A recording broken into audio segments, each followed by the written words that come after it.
Ecclésiaste 7. Mieux vaut un bon renom qu'un parfum raffiné, et mieux vaut le jour de sa mort que celui de sa naissance.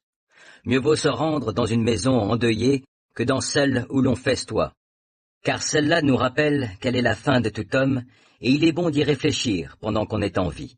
Mieux vaut la tristesse que le rire, car avec un visage triste, on peut avoir le cœur content. L'attention du sage se porte vers la maison endeuillée, celle de l'insensé vers la maison où l'on se livre à la joie. Mieux vaut écouter les reproches d'un homme sage que la chanson des insensés, car les rires de l'insensé sont comme le crépitement des épines sous une marmite. Cela aussi est vain. L'oppression peut rendre le sage insensé, et les cadeaux lui corrompre le cœur. Mieux vaut l'aboutissement d'une affaire que son début. Mieux vaut un esprit patient qu'un esprit orgueilleux. Ne t'irrite pas trop vite, car c'est dans le cœur des insensés que la colère élit domicile. Garde-toi de dire « Comment se fait-il qu'autrefois les choses allaient mieux qu'aujourd'hui ?» Car ce n'est pas la sagesse qui te dicte une telle question. La sagesse est bonne avec un héritage. Elle est avantageuse pour ceux qui voient le soleil. Car la protection qu'offre la sagesse est comme celle que procure l'argent, et la sagesse présente un avantage. Elle préserve la vie de ceux qui la possèdent. Considère l'œuvre de Dieu. Qui donc pourra redresser ce qu'il a tordu?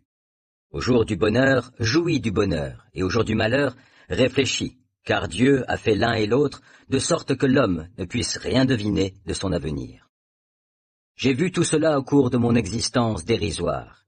Ici, un juste se perd à cause de sa droiture. Là, un méchant prolonge ses jours par sa perversité.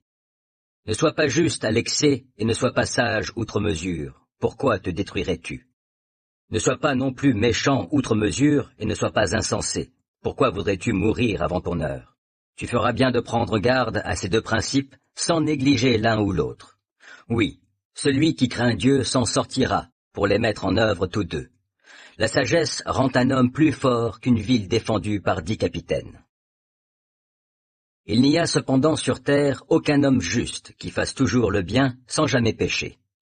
Ne prête pas attention à tout ce qu'on dit, et si ton serviteur te dénigre, n'écoute pas, car tu sais bien qu'à plusieurs reprises, il t'est arrivé, à toi aussi, de dénigrer autrui. Tout cela, j'ai essayé de le comprendre par la sagesse, en me disant, je veux acquérir la sagesse. Mais elle est restée loin de moi. La compréhension des choses est hors de ma portée. Elle est beaucoup trop profonde pour qu'on puisse l'atteindre.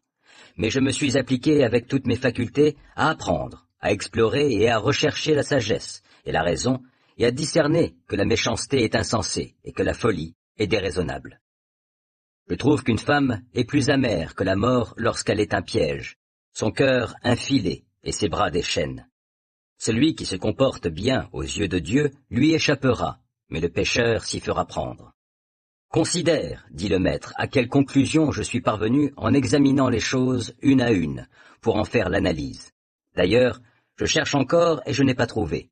Sur 1000 hommes, j'en ai trouvé un, mais parmi toutes les femmes, je n'en ai pas trouvé une seule. Voilà la seule chose que j'ai trouvée. Dieu a fait l'homme droit, mais les humains sont allés chercher beaucoup de combines.